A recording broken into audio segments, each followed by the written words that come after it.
Hi, Mark Jabin here, Medical Director of the Haywood County Health Department, and let's talk about this pandemic. Well, I don't know about you, but these days and weeks just seem to fly by. So time for our weekly update, and this is being recorded Thursday afternoon. So first off, weekly kudos to businesses doing their part, and none to recognize this week. And now to the numbers.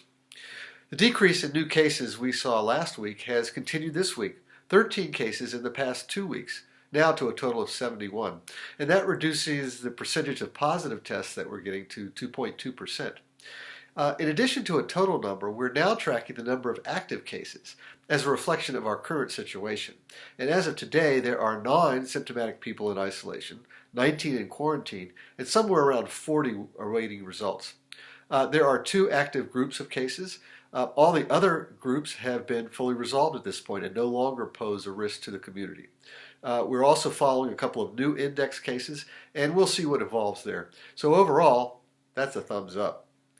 For some perspective, Macon and Jackson counties still on the upswing of cases. Swain and Graham joined Haywood County in fewer cases over the past 2 weeks, and Buncombe is also seeing more cases. And over in Tennessee, our neighbors, Cook County, continues with only a few cases, but Sevier County, which is Pigeon Forge and Gatlinburg, still increasing, although maybe at a slightly slower pace. North Carolina, however, continues to see a clear trajectory up, now around 1,500 new cases per day. And there are now more cases under age 25 than over age 65. 2/3 of the cases still remain to be in the 25 to 65 range, so thumbs down on that.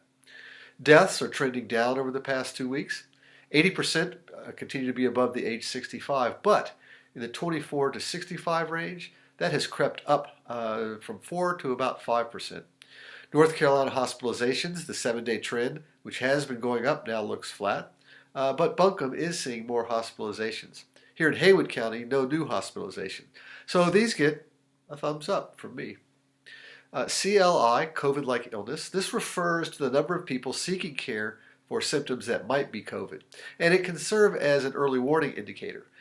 North Carolina has not updated its numbers since June 6th, so not sure about that, but the trend here in Haywood County is slightly up, so thumbs neutral about where that's going. And what about the states around us? Well, cases continue to increase in South Carolina, Georgia, Florida, Alabama, especially tourist destinations. And Tennessee overall remains flat. The R0, which is a measure of infectiousness and spread, for North Carolina has now crossed back under the important threshold of 1. It's now 0.98. Tennessee, South Carolina, and Georgia remain all around 1. Florida is 1.07. That's pretty high, and Arizona as well is 1.07.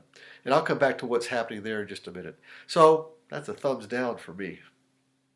Here in Haywood County, we continue to test anyone with suggestive symptoms and are now reaching out to test asymptomatic public service workers as well as long-term care facility staff and congregate living staff, all on a rotating basis.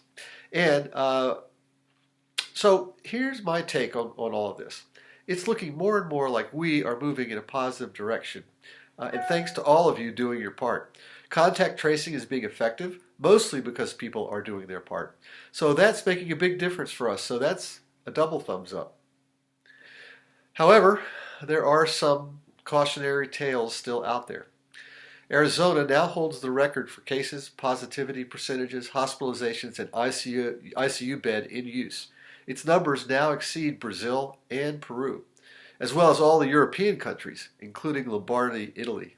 And you remember what went on there.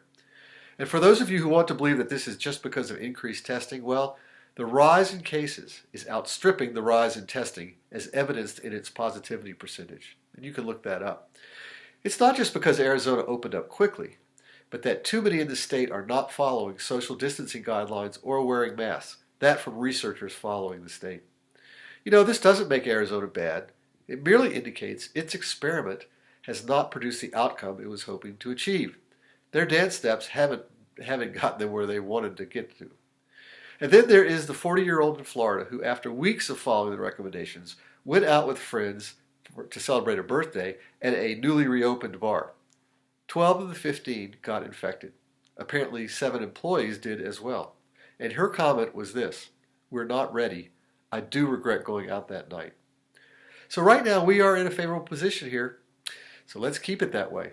Follow the 3 W's, show an IQ, practice the golden rule of gathering. Be well and be careful, especially now. See you next time.